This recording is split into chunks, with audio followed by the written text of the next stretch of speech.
आपने जैसे कि आपको अभी तक खबर लग गई होगी कि चयनित शिक्षकों द्वारा गैर विवादित सीटों पर भर्ती प्रक्रिया की अनुमति के लिए याचिका दायर कर दी गई है। तो हम इसी पॉइंट पर हम बात करेंगे आज के इस वीडियो में, और ताकि आपको ये समझ में आए कि यही एकमात्र वो तरीका बचा है आपके पास, यही विकल्प बचा है आपके पास जो आपको ज्वाइनिंग दिलवा सकता है। तो इसको हम समझने की कोशिश करेंगे। तो पहले तो ये देख लेते हैं कि ये देखिए याचिका दायर कर दी गई है। रजिस्ट्रेशन डेट है 23 सितंबर 2021। रिट पेटिशन है, नंबर है इसका 20681/2021 और इसको एक्सेप्ट भी कर लिया गया है, जिसकी सुनवाई है 29/9/2021। 29 सितंबर को इसकी सुनवाई होना है। अब मैं उन चीज़ों पर बात करूंगा कि ये ऐसा करना क्यों आवश्यक है। पहला पॉइंट है जैसे कि क्या चयनित शिक्षक संघ अब आपकी ज्वाइनिंग मुहिम चला सकता है? क्या वो अब आपके लिए सड़क पर उतरेंगे? तो आपको पता है कि चयनित शिक्षक संघ ने पिछले 2 साल में काफ़ी सारे आंदोलन किए और आपके लिए खूब मांग उठाई, उन्होंने सड़कों पर उतरे। लेकिन आपको ये भी पता होगा कि 18 अगस्त को जो पिछला आंदोलन हुआ था भोपाल में, उस आंदोलन से जो रिजल्ट निकला था वो ये था कि 27 जो चयनित शिक्षक थे उन पर शासन ने एफआईआर कर दी। तो वो चयनित शिक्षक 27 कौन थे? जो कि नेतृत्व कर रहे थे, लीड करते थे। अब स्थिति ये है कि उनके ऊपर तो एफआईआर हो गई, वो केस में फंस गए, तो वो चाहकर भी इस मुहिम को एक्टिवली इन्वॉल्व नहीं हो सकते हैं इस मुहिम में। आप खुद बताइए, अगर किसी के ऊपर अगर एफआईआर दर्ज है तो क्या वो अब सड़क पर उतरेगा? क्योंकि उसका तो पूरा प्रयास ये रहेगा कि कैसे भी शांत बैठे रहें और ये जो एफआईआर का फंदा जो गले में अटका हुआ है इससे बच जाएं। तो अब आप बताइए कि संघ में ऐसा कौन है जो भाई आपके आंदोलनों को लीड कर ले? कौन आपके लिए सड़क पर उतरेगा? क्योंकि कोई नेतृत्व करने वाला ही नहीं है। संघ में कोई भी अब लीड नहीं कर पा रहा है। तो जब आंदोलन ही नहीं होंगे तो आपकी बात, आपकी मांग सरकार तक कैसे पहुंचेगी?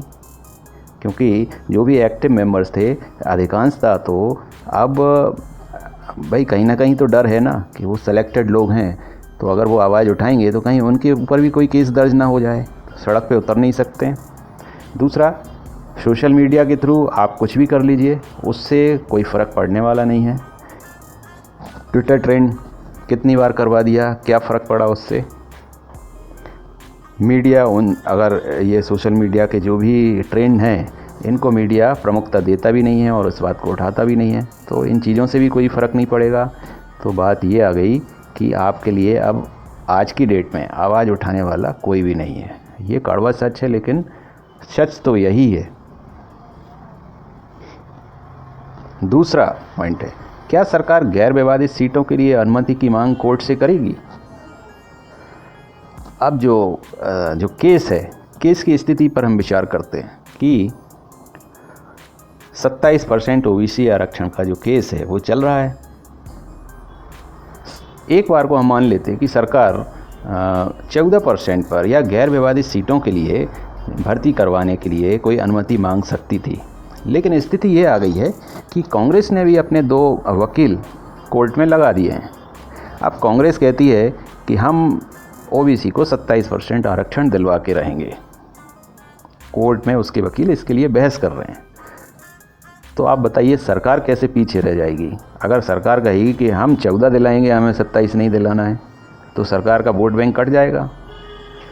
तो इस वजह से सरकार भी 27 के लिए ही लड़ेगी और कांग्रेस भी 27 के लिए लड़ेगी। प्रॉब्लम यह है कि कोई भी पीछे हटेगा नहीं, जो भी हटेगा उसको वोट बैंक जाने का डर है। तो मामला वहाँ कोर्ट में जो केस चल रहा है ओबीसी आरक्षण का केस, वो 27% पर अटक कर रह गया है।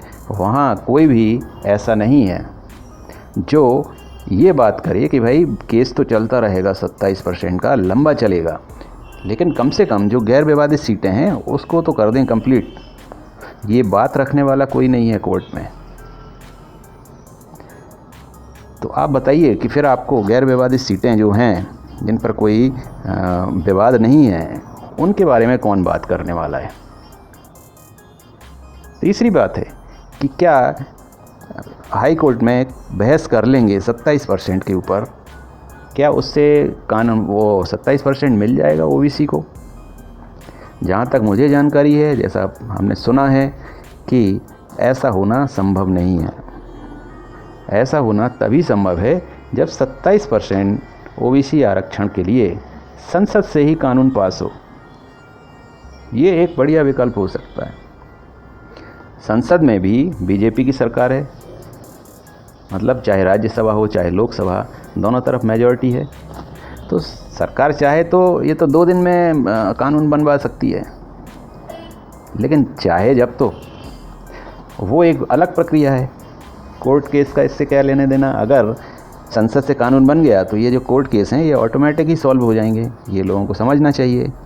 तो यहाँ कितनी भी बहस कर लें, इससे होगा कुछ नहीं। होगा सिर्फ यही कि 27% ओबीसी आरक्षण का केस बहुत लंबा चलता रहेगा, और इसमें नुकसान किसका होगा? जो सेलेक्टेड कैंडिडेट्स हैं उनका नुकसान होगा।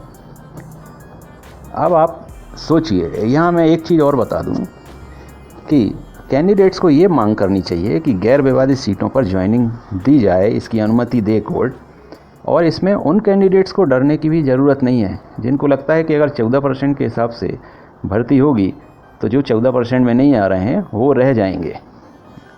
आपको ये कैलकुलेट करना होगा कि पहली चीज़ कि नंबर ऑफ़ वैकेंसीज़ बहुत कम नहीं है, मतलब सफिशेंट हैं, जिसमें 14% के अलावा भी कैंडिडेट्स आ जाएंगे।